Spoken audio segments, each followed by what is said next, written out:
ஏது மூடு அப்பள மூடு ஏது மூடு சேரி மூடு ஏது மூடு ஏது மூடு ஒன்று மூடு ஏது மூடு. நீ பாடுறது மட்டும் அம்மாக்கு கேட்டதுன்னு வச்சுக்க, அவ்வளோதான். நீ மூடு மூடுன்னு பாருங்க சொல்லிட்டு மண்டையிலே கொட்டிடுவா. இது தமிழ் மூடு இல்லடி, இங்கிலீஷ் மூடு. ஆடு ஆடு, காலேஜுக்கு டைம் ஆகலையா உனக்கு? போனண்டி ஏது மூடு ஒன்று மூடு ஏது மூடு அப்பள மூடு ஏது மூடு. பஸ்ஸு போகுது, அதுக்கப்புறம் நடந்து தான் போகிறேன். இடி மகா, இன்னைக்கு காலேஜில் ஓணம் செலிப்ரேஷன். அதுக்கு என்ன நம்ம சொல்கிற? ஏய் ப்ளீஸ் உன்னோட அந்த கேரளா சரி கொடுடி, ஒயிட் கலரு. இன்னைக்கு எல்லாரையும் அந்த மாதிரி சாரியில் வர சொல்லியிருக்காங்கடி. ஓணம் செலிப்ரேஷனில் அந்த கேரளா ட்ரெஸ் போட்டு வர சொல்லியிருக்காங்க. உனக்கு அந்த சாரியை கொடுத்துட்டு நான் என்ன பண்ணுறத? ஏண்டி அந்த சாரி கட்டி நீ எங்கடி போகிற? நீ வீட்டில் தானே இருக்கிற, நான் தானே காலேஜுக்கு போகிறேன். இன்னைக்கு ஓணம் செலிப்ரேஷன், அதுக்காக கொஞ்சோண்டு கொடுடி.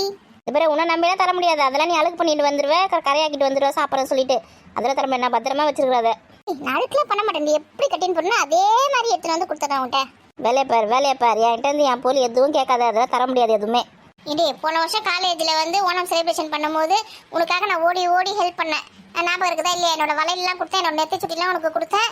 அதுக்கப்புறம் உனக்காக பூலாம் வாங்கி கட்டி வச்சு கொடுத்தேன் நான். இப்போ வந்து ஒரு சாரி கூட நீ கொடுக்க மாட்டேங்கிறல்ல?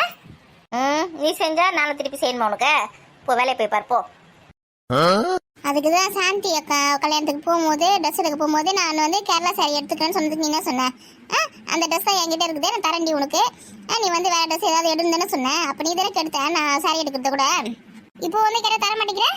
இப்போ ஒழுங்காக நானே எடுத்துருப்பேன்ல கேரளா சாரியே. இப்போ நீ என்ன பண்ணவே எது பண்ணவே தெரியாது, மரியாதையாக புடவே கொடு. நான் சொன்ன உனக்கு எங்கடி அறிவு போச்சு? என் பொருள்லாம் கேட்காத, ஓடி போயிடு மரியாதையா. ஏமா என்னதான் பண்ணுவ உள்ள நீ? ஏமா இங்க வாமா. எதுக்கு வீட்டுன்ற வீட்டுல எப்படி கத்தினு இருக்க? கூட மாட ஒரு வேலை செய்யறதுக்கு துப்பு கிடையாது, சண்டை போறதுக்கு மட்டும் முன்னாடி வந்துருங்க ரெண்டு பேரும். ஏமா என்னெல்லாம் சொல்லாதீங்க, வேலை செய்யலன்னு. நீங்க பாருங்க சாமான் கழுவின்னு இருக்கேன், அவதான் இங்க நின்று கத்தின்னு இருக்கா, அவளை மட்டும் சொல்லுங்க. வந்துட்டு ஜல்லிக்கண்டி எடுத்துக்கணும். அம்மா இன்னைக்கு காலேஜில் வந்து ஓணம் பண்டிகை செலிப்ரேஷன் பண்ணுறாங்கம்மா. அதுக்காக அந்த கேரளா புடவை இருக்கு பற்றியா, வெள்ளை கலரில் இருக்குமே, அந்த புடவை கட்டிட்டு வர சொல்லியிருக்காங்க எல்லாரையும். நானும் சரின்னு சொல்லிட்டு வந்துட்டேன். இப்போ வந்து இவகிட்ட புடவை கேட்டால் தர மாட்டேன் சொல்கிறா. காலேஜுக்கு யாரும் புடவை கட்டிட்டு போவாங்களா? சுடிதார் போட்டுட்டு போ. அம்மா இப்போ தானே உங்ககிட்ட தெளிவாக சொன்னேன் ஓணம் செலிப்ரேஷன் பண்ணுறாங்கன்னு. 30-35 வருஷமா புடவை கட்டுறேன், என்னாலே புடவை கட்டின்னு நடக்க முடியல. கடை கழுகி எங்கன்னா போயிட்டு வரணும் கஷ்டமா இருந்தாலும் சுடிதாருக்கு மாதிரி இல்லாமல் பார்க்குறேன். நீ இப்போ காலேஜுக்கு புடவை கட்டின்னு போறியா? முதல்ல உன்னால புடவை கட்டி நடக்க முடியுமா? ஒழுங்கா சுடிதார் போட்டுன்னு போ. ஏம்மா அதெல்லாம் நான் நடந்து போவோம்மா, அந்த புடவை மட்டும் கொடுக்க சொல்லுங்க. அம்மா சாந்திகா கல்யாணத்துக்கு நான் வந்து அந்த புடவை கேரளா புடவை எடுக்கிறேன் சொன்னேன். இவ தான் கெடுத்தா, சுடிதார் எடுத்துக்கொடி இல்லை லெகங்கா எடுத்துக்கொடி, அதான் நல்லா இருக்கும் அப்படின்னு சொல்லிட்டு நான் உனக்கு ஓணம் பண்டிகை செலிப்ரேஷன் பண்ணும்போது புடவை தரேன்னு சொன்னாமா. சொல்லி என்னை ஏமாற்றி வேற ட்ரெஸ் வாங்க வச்சுட்டு இப்போ வந்து புடவை கேட்டால் தரமாட்டேன்னு சொல்கிறா. ஒழுங்காக கொடுக்க சொல்லுங்க. கழுத நீ பார்த்த வேலை தானே எல்லாமே. ஏம்மா இவ்வளோ நம்பி ஒரு பொருள் கொடுத்தாலும் ஒழுங்காக கொடுக்க மாட்டா. ஒரு கம்பல் கொடுத்தாலும் உடச்சி எடுத்து வந்து கொடுத்துருவா, ஒரு கிளிப்பு கொடுத்தாலும் உடச்சி எடுத்து வந்து கொடுத்துருவா, எல்லாத்தையுமே உடச்சி எடுத்து வந்து கொடுத்துருவா. அதே மாதிரி இந்த புடவை கொடுத்தோன்னா அழுக்கு பண்ணி எடுத்து வந்து கொடுத்துருவா, கரை பண்ணி எடுத்து வந்து கொடுத்துருவா. அதனால் நான் தரமாட்டேன். அவளை சுடிதார் போட்டு போக சொல்லுங்க. ஏய் நான் எப்படி உன் பொருளை உடச்சி எடுத்து வந்து கொடுத்தேன்? அப்படியே தானே எடுத்து வந்து கொடுத்துருக்கேன். அப்படியா? பொங்கல் செலிப்ரேஷனுக்கு என் கல் வச்ச வளையல் வாங்கி போனேன். திரும்பி வரும்போது பார்த்தா அந்த வலையில் ஒரு கல் கூட இல்லை, எல்லாமே என்ன தான் பண்ண தெரில. அதை என்னால் போட முடியல, யூஸ் பண்ணவே முடியல. நானே அம்மா கிட்ட அழுது அடம் பிடிச்சி அதெல்லாம் வாங்கி வச்சிருக்கேன். அதெல்லாம் உடச்சி எடுத்து வந்து கொடுக்குறேன். எதுக்கு நான் தரணும் உனக்கு? தர முடியாது, ஓடிப்போ. ஏம்மா பாத்தியா தரமாட்டாளா? எனக்கு ஒரு பொருள் கொடுத்தா மற்றவங்க பொருள் வச்சே பத்திரமா எடுத்துன்னு போய் அவங்க கிட்ட கொடுக்கணும்னு சொல்லிட்டு அக்கறை எடுத்து வந்து கொடுத்தா தானே திரும்ப தருவாங்க. மற்றவங்க பொருள்னு அக்கறை இல்லாமல் உடச்சி எடுத்து வந்து கொடுத்தா திருப்பி எப்படி தருவாங்க? அம்மா இனிமே உடைக்காம எடுத்து வந்து கொடுக்குறேம்மா, ட்ரெஸ்ல அழுக்கு பண்ணாமல் எடுத்து வந்து கொடுக்க சொல்லுங்கம்மா. டைம் வேறு ஆகுதுமா, பஸ்ஸு போயிடுச்சுன்னா அப்புறம் எப்படிமா காலேஜுக்கு போவேன்? எல்லா பசங்களும் அழகழகாக ட்ரெஸ்லாம் பண்ணின்னு வருங்கம்மா, புடவைலாம் கட்டின்னு பூலாம் வச்சுக்கின்னு அழகழகாக இன்னைக்கு செலிப்ரேஷன் பண்ணுவாங்க, டான்ஸ்லாம் ஆடுவாங்க. நான் இன்னைக்கு காலேஜுக்கு போனேன், பசங்கள்லாம் என்னை திட்டுங்கம்மா. டைம் ஆகுதுமா, கொடுக்க சொல்லுங்கம்மா. ஒழுங்காக அழகாக கரை இல்லாமல் அழுக்கு பண்ணாமல் எடுத்து வந்து கொடுக்கணும், புரிஞ்சுதா? சரிம்மா. ஏண்டியா கொடுடி, பத்திரமா எடுத்து வந்து கொடுப்பா. ஏம்மா அது ஏதாவது டேமேஜ் பண்ணி எடுத்து வந்தோன்னா நீங்கள் தான் பொறுப்பு, எனக்கு வேறு நீங்கள் தான் அப்புறம் வாங்கி தரணும். கேட்டுதா? எந்த ஒரு டேமேஜும் இல்லாமல் எடுத்து வந்து கொடுக்கணும் எல்லாத்தையும். சரிம்மா. இதே அந்த ட்ரெஸ்ஸுக்கு மேட்சா ஒரு செயின் வளையல் மட்டும் கொடுடி. மா பார்த்தீங்களா, முதல் புடவை கேட்டால் இப்போ செயினுக்கும் வளையலுக்கும் வந்திருக்காமா. ஏண்டியா பாரு. என்னம்மா கடைக்கு போகும்போது அவங்களுக்கு தனித்தனியாக தானே எல்லாமே வாங்கி தரேன். வலையிலேருந்து மணிலேருந்து பொட்டுலேருந்து ஸ்லைட்லேருந்து எல்லாமே தனித்தனியாக தானே வாங்குறீங்க. அதுக்கப்புறம் வந்து இவட கேட்டுக்க நீ. ஏம்மா அந்த புடவைக்கு மேட்ச்னா என்கிட்ட இல்லைம்மா, இவ தான் எல்லாமே மேட்சாக செட்டாக வாங்கி வச்சுக்கிறா. மாற்றி வேற கலராக போட்டுன்னு சொல்றீங்க. மேடம் எல்லாம் மேட்சிங்காக தான் போடுவாங்க. டேய் அவனா கேட்கறதுல கூட விட்ட மணி வந்து பாரு பஸ்ஸுக்கு. அம்மா கொடுக்கறதுல பெருசு கிடையாது, பத்திரமா தந்து கொடுக்க சொல்லுங்க. எல்லாத்தையும் ஒழுங்கா பத்திரமா தந்து கொடு. சரிம்மா. ஜோ அடுப்புல பொரியலை வச்சுட்டு வந்தேன், திஞ்சி போச்சா என்னன்னு தெரியல. இவங்களுக்கு பஞ்சாயத்து போடுறதுக்கே நமக்கு நேரம் சரியா இருக்குதுமா, ஒரு வேலை செய்ய முடியுதா? அந்த புடவை எங்கடி வச்சிருக்க? புடவை வளையல் மணி எல்லாமே செட்டா வச்சிருக்கிறேன் பாரு, போ எடுத்துக்கோ. அங்கே டேபிள் மேலே வச்சிருக்கேன் பாரு. ஏன்டி நான் முன்னாடியே கேட்பேன்னு உனக்கு தெரியுமா? செட்டா எடுத்து வச்சிருக்க எல்லாத்தையும். ஆமாம் நேற்றே தெரியுமே நாளைக்கு ஓணம் பண்டிகை. ஐயோ வந்து நம்மக்கிட்ட கேட்பா சொல்லிட்டு நான் எடுத்து ரெடியாக வச்சுக்கிறேன். நீ தான் எருமை மாடு மாதிரி சண்டை போட்டுருக்க. இப்போ எதுக்கு எருமை இவ்வளோ நேரம் கத்த வச்சேன்? சும்மா டைம் பாஸ்க்கு. கழுத போ போ சீக்கிரம் போயிட்டு ட்ரெஸ் பண்ணின்னு வா, பஸ் போயிட போகுது. இவன் நல்லவளா கெட்டவளா? இவ்வளோ நாள் நம்மளை அழ வச்சு பாயடிக்க பார்த்துருக்கா. வாணி அழ வச்சு பார்க்கறதுல என்ன ஒரு சுகம். மணி வேற ஆச்சு, எப்போதான் ரெடி ஆக போகிறோம் தெரியல. ஏண்டி நீ காலேஜில் செலிப்ரேஷன் தானே, லேட்டாக போட கூட ஒன்றும் சொல்ல மாட்டாங்கடி. ஏய் பஸ்ஸை விட்டுட்டு நான் எப்படி போவேன்? சரி சரி சீக்கிரமாக ரெடி ஆகு. காலேஜ் படிக்கும்போது எவ்வளோ ஜாலியாக இருக்கும். காலேஜ் முடிஞ்சிட்ட பிறகு போர் அடிக்குது. நம்ம ஃப்ரெண்ட்ஸ்லாம் பிரிஞ்சு அவங்கவுங்க வீட்டில் இருக்கிறாங்க. ஒருத்தருக்கு வேலைக்கு போகிறா, ஃபோன் பண்ணி பேச கூட டைம் இல்லை. எல்லாமே காலேஜ் லைஃப்லேயே என்ஜாய் பண்ணிடணும். அம்மா ஜாலியாக தான் என்ஜாய் பண்ணோம். வாணிக்கு சாரியே கட்ட தெரியாது. சரி போய் கட்டி விடலாம். பூ கூட கட்டி வச்சிருக்கேன், கொடுக்கணும் அவட்ட. பட்டை பக்கத்துலேயே கதவு எப்படி பார்ப்பறப்ப அந்த வச்சுதுங்க பார்த்தியா? திருடங்கடா வந்து சாமான் செட்டுலாம் தூக்கின்னு போயிட்டோன்னா என்ன பண்ணுங்க? இதெல்லாம் வேறு புது சாமான் போலகுது, நல்லா பல இருக்குது. நமக்கே எடுத்து ஒரு 2 தட்டு பேண்ட்டுக்குள்ளே விட்டுக்கலாமான்னு அப்படி இருக்குது. திருட வந்து என்ன பண்ணுவான்? அப்படியே தூக்கி மூட்டை கட்டி எடுத்துன்னு போயிட மாட்டா? நம்ம ஒரு குழம்பு கேட்டால், ஒரு பொரியல் கேட்டால் ஏதோ பழைய கிண்ணத்தை நம்ம துணில் தரோம். இங்கே புது ஏனமாக வச்சிருக்குது, புது கிண்ணமாக வச்சிருக்குது. எல்லாம் வசதி தான் காரணம் போல இருக்குது. சரி அப்புறமா ஒரு கிண்ணமாக வீட்டுக்கு நவுத்தின்னு போயிட வேண்டியதான். முதல் வந்து வேலையை பார்க்கலாம். ஏக்கா வாடி வாடி கிளம்பிட்டு உங்க அம்மா வீட்டுக்கு. நான் இன்னும் கிளம்புவேடி, வீட்டில் வேலையே சரியா இருக்குதுடி. எங்கடி காலையில் சமைக்கிறதுக்கும் துணி துவைக்கிறதுக்கும் பாத்திரம் வளர்க்குமோ இதுவே கரெக்டாக இருக்கு. பத்தாதுக்கு இதுங்களுக்கு நடுவில் வேற பஞ்சாயத்து பண்ண வேண்டியதாக இருக்குது. எங்கே 9 மணி பஸ்க்குலாம் கிளம்ப முடியுது? பதறாத நான் ஒன்றும் எங்கள் அம்மா வீட்டுக்கு போல. அது இன்னும் நாளைக்கு பார்த்துக்கலாம். இப்போ நிறைய வேலை இருக்குது எனக்கு.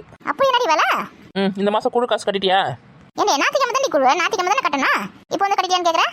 சரி அதை விடு. நான் வந்து வீட்டில் சும்மா தானே இருக்கோம், தண்டத்துக்கு ஏதாவது ஒரு பிஸ்னஸ் பண்ணலாம் அப்படின்னு நினச்சிருக்கேன்க்கா. நல்ல விஷயம், உருப்பண்ண நினச்சிருக்கே.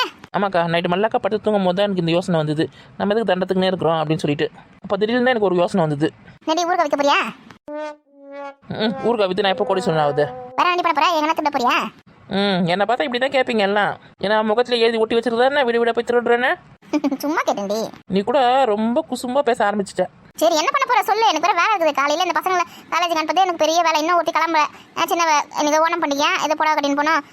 அமக்கல மணின்னு சுற்றின்னு வந்துருக்கா. அப்படியா? ஓணம் பண்டிகையா? ஆமாம் அதான் வீட்டை 2 ஆக்கின்னு சுற்றின்னு இருக்கிறா. இன்னைக்கு பஸ்ஸை பிடிப்பாலோ இல்லை நான் தான் போகிறா தெரியல காலேஜுக்கு. நீ ஏன் கவலைப்படுற? நான் எடுத்துமே விட்டுட்டு வரேன். உனக்கு ஏன் கஷ்டம்? உனக்கு வீட்டில் வேலை இல்லையா? ஆமாம் வீட்டில் இருக்க வேலை நான் தானே செய்கிறேன்.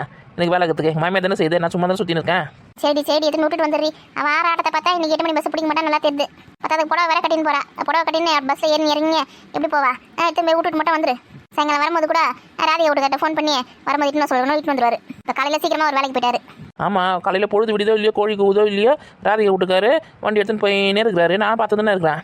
அந்த மனுஷனுக்கு வேலை செய்யறதுக்கு ஒரு ராத்திரி பகல் நேரங்காலம் எதுவுமே கிடையாதுக்கா. ஓடி ஓடி ஓடி ஓடி உடைக்கிறாரு. அவர் வேலைக்கு போறாரா எங்க டீ கடையில் உட்காந்து டீ குடிக்கிறதுக்கு போறாரா தெரியடி காலையில். ஆமாம் ராதிகை போகிற டீ குடிக்கிறதுக்கு பயந்துன்னே காலையில் டீ கடைக்கு தான் போகிறாருன்னு நினைக்கிறேன். இன்னாடி இங்கே என் பேர் அடிப்படுது. எப்படி கழுகுக்கு வேத்த மாதிரி வந்துச்சு பாருக்கா. இன்னாடி இது இவ்வளோ பெரிய மீன். ஏக்கா என் வீட்டுக்காரன் கிட்ட இருக்கிறானே அவன் தான் வாங்கி கொடுத்துட்டு போய்க்கிறான். அவனை குழம்பு வைக்கிறது காய்கறி எதுவும் இல்லை எதனா வாங்கி கொடுத்துட்டு போனா இவ்வளோ பெரிய மீனை வாங்கி கொடுத்துட்டு போய்க்கிறான். அது வெட்டி கூட கொடுக்காம அப்படி கொடுத்துட்டு போய்க்கான். இவ்வளோ பெரிய மீனை எப்படி அறுவ முடியல வெட்ட முடியும் சொல்லு? அந்த கூறுக்கட்ட மனசு கொஞ்சம் கூட அறிவே இருக்க மாட்டேதுக்கா. அவனை கல்யாணம் பண்ணி நான் பரம்பரை அவஸ்தை அந்த கடவுளுக்கு தான் தெரியும். உன் புருஷன் மீன் வாங்கி கொடுத்தால நீ அப்படி தான் பேசுவேன். கொடு இந்த மீன் வெட்டுறது பெரிய விஷயமா? அப்போ நீ வெட்டி கொடுத்துறியா எனக்கு? உன் புருஷனை திட்டாத நான் வெட்டி கொடுக்குறேன்.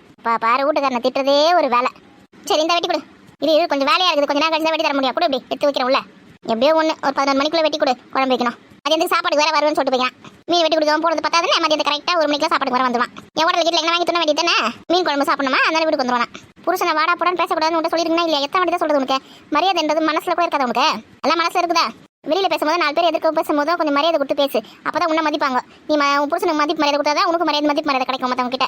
உன் புருஷன் நீ வாடா போடான்னு பேசினதுன்னு வச்சுக்கேன், உன்னை யாரும் மதிக்க மாட்டாங்க. முன்னாடி மதிக்கிற மாதிரி நடிச்சாலும் பின்னாடி வந்து உன்னை அவ்வளோ பேச்சு பேசுவாங்க. தேவையா உனக்கு? ஏக்கா அந்த நட்டக்கடம் பண்ணுற வேலை அந்த மாதிரி இருக்குதா? நான் இவ்வளோ பெரிய மீன் வாங்கி கொடுத்து போயிருக்குமே, அவள் எப்படி அருவமல்ல வெட்டுவா? ஏன்னா கொஞ்சமாக அறிவு இருக்குதா? கொடுத்துட்டு ஓடியே போட்டாங்க டைம் அது சொல்லிட்டேன். சரி விடு நான் வெட்டி தர சொன்னேன். அதோட வாய முழு இந்த மீன் எடுத்து வை. எப்படி 2 கிலோ தேரம்பளுக்குக்கா? ஆமா நீ எடை போட்ட மாதிரி கரெக்டாக சொல்கிறேன். 2 கிலோ தானே? எங்க சந்தையில் போய் வாங்கினா தர? அது எங்கே வாங்கினது ஏது வாங்கினா தெரியலடி.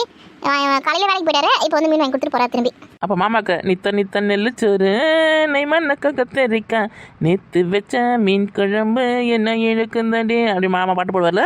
ஆமாம் நட்டக்கெல்லாம் பாடிட்டு தான் மறுவேலை பார்ப்பான். இப்போதான் பச்சி சொன்னேன் புருஷனுக்கு மரியாதை கொடுத்து பேசுனேன். பேசுகிறேன் மீனை கொடுப்பி. மீன் நல்லா ஃப்ரெஷ்ஷாக இருக்குடி. ஆனாக்கா தலையை வாழை மட்டும் குழம்புக்கு வெட்டிக்கா. நடுபாகம் வந்து வறுக்கிறதுக்கு நல்லா மெலிசாக போடு. இந்த மீன் குழம்புக்கு நல்லா இருக்கா, வறுத்தாலும் நல்லா தான் இருக்கும். சரி 2 பேரும் உட்காருங்க இந்த வரேன். அப்புறம் என்னடி காலையில் இந்த பக்கம் வந்துட்டு இருக்கா? உட்கார இடத்துல சாமான்லாம் வச்சிருக்குதுங்க. எங்கே தான் உட்காருது? சாமான் அப்படி தள்ளி விட்டுட்டு உட்காரு. ஒரு முக்கியமான விஷயம் சொல்கிறதுக்கு வந்தேன், அதுக்குள்ளே நீ வந்து டிஸ்டர்ப் பண்ணிட்ட. என்னடி அது முக்கியமான விஷயம்? இரு கோமதி அக்கா வந்துட்டோம், 2 பேருக்கு ஒன்றா சேர்த்து சொல்கிறேன். அப்படி என்ன முக்கியமான விஷயம் தெரியலையே? ஏக்கா சீக்கிரமா வா, பெரிய பொண்ணு ஏதோ முக்கியமான விஷயம் சொல்ல போறாளாம். இந்த வரேன்டி. ஏக்கா நீ ரொம்ப நல்லா ஜாலியாக இருக்கல? உங்களுக்கு யாரு அப்படி சொன்னது? நான் ஜாலியா இருக்கேனே. ஆமாம், தலையில் மல்லிப்பூ இல்லாமல் எப்பயுமே ஒன்று பார்த்தது இல்லையா? இவ ஒருத்தி எங்கள் வீடு வாங்கியிருக்கோம்ல, அங்கே தரமா பூக்குதிரி. சாயங்காலமே முட்டோட பறிச்சுன்னு வந்துடுவேன். அதை கட்டி வச்சுட்டு வச்சுக்க, காலையில் பூத்துட்டு அந்த பூத்தை வச்சுருக்கேன். நானாவது காசு கொடுத்து வாங்கதாவது நித்தியம் இல்லையா? கூட ஏற்றி விட்டு அப்படி நல்லா பூக்கும். அதானே பார்த்தேன், நீயாவது காசு கொடுத்து வாங்க. அதாவது சஞ்சுக்கு வச்சு அனுப்பலாம் பார்த்தா ஸ்கூலுக்கு பூலா வச்சு அனுப்பக்கூடாது சொல்லிட்டாங்க மிஸ். அதான் நிறைய பொருள் சொல்லி நானே வச்சுக்கிறேன். உங்களுக்கு கூட வேணுமா? வேணா சொல்லு, பச்சை தரேன். எங்கக்கா நான் பூவே வைக்க மாட்டேங்க, எங்கன்னா ஃபங்க்ஷனுக்கு போகும்போது மட்டும் தான் வைப்பேன். அப்போ மட்டும் கேட்குறேன் கொடு. சரி. என்னையே உனக்கு ஒரு விஷயம் தெரியுமா? என்ன விஷயம்க்கா? இந்த ராணி தலைடியே நேற்று போயிட்டு 3 பவுன் செயின் வாங்கியிருக்காடி உங்ககிட்ட சொன்னானா? இல்லையாக்கா, சொல்லலையாக்கா? எப்போ அது? அதான் நேற்றுன்னு சொல்கிறேன்னே, ஸ்டேட்டஸ் போட்டிருந்தா. நீ பார்த்தியா இல்லையா? உன் ஃபோனில் காமிக்கல? இல்லையே, எந்த ஸ்டேட்டஸுமே காட்டலையே. அப்போ உன்னை மட்டும் பிளாக் லிஸ்ட்டில் போட்டுட்டு அப்போ ஸ்டேட்டஸ் போட்டுக்கா போல இருக்குதுடியே. எரும மாடு எனக்கு 2000 ரூபாய் கடன் தரணும். பத்தியா 3 சவரன் செயின் வாங்கியிருக்கா. இவன் வாங்கின கடனை கொடுக்க துப்பு கிடையாது. இந்த மாதிரி வரல நல்லா பாப்பா. இரு இப்போ இருக்குது பாரு, அவளுக்கு வீட்டை நேரம் தான் போகிறேன். ஏண்டி அங்கே போயிட்டு நான் சொன்ன சொல்லிட்டு என்ன போட்டு கொடுத்துறாதடியே. இப்போ நான் தான் வந்துடுவா சண்டைக்கு இங்கே என்கிட்ட. உங்களுக்கு நல்லா கன்ஃபார்மாக தெரியும்ல? இப்போ தங்க செயின் தான் வாங்கினாலா இல்லை விற்கிற செயின் வாங்கி தங்க செயின் ஏமாற்றி ஸ்டேட்டஸ் போட்டுக்கிறாள் என்னவோ தெரியல. ஏண்டி அதை பார்க்கறதுக்கு தங்க மாதிரி தாண்டி இருந்தது, விற்கிற செயின் மாதிரி இல்லை. அதில் வேற பாட்டுலாம் பாடி ஆடி வேற போட்டிருக்கா ஸ்டேட்டஸ். ஆட மாட்டா? ஏன் ஆட மாட்டா? பொன்மகள் வந்தாள் பொருள் கோடி தந்தாள் அந்த பாட்டு போட்டு ஆடி இருக்கா. எங்கேருந்து தான் திடீர்னு பணம் கொட்டி போச்சோ தெரியலையா?